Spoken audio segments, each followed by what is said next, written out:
Hi, my name is Lisa Martin, and I am the pre-K through second grade science teacher. And here's a glimpse of what we do.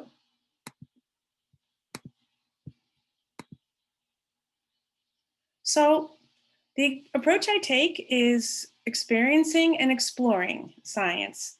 Here's an example. The pre-K did a short study of how to make primary colors into secondary colors. And then we went outside and looked around to find things in nature that matched our nature color wheel. I like to maximize the time we spend outside. We are so lucky to be live and to have a campus like we do with woods and wetlands and a pond and a creek and garden beds.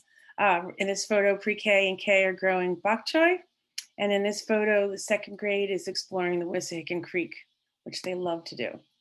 This year, in light of all that's going on, I thought this is the time to have a nature journal for these children. And so I created one where we can record our observations and reflections.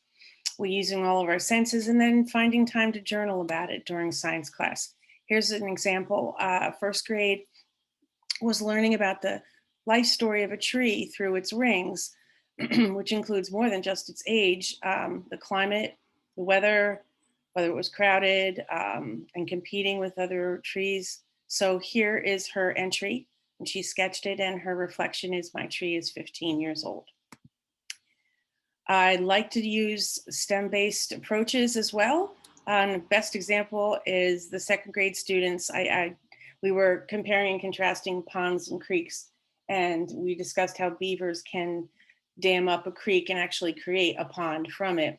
So the challenge was to create a dam that would hold water back from this side of the pan to the other. And if it didn't work, they had to go back and, tweak their design. But let's just put it this way, American beavers are still master engineers of dams.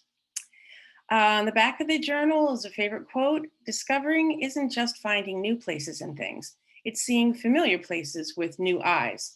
So I like to give them that new lens. They've seen the campus before, but there's always something new to ask a question about or to discover.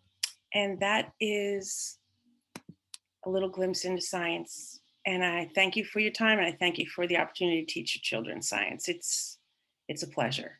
Bye-bye.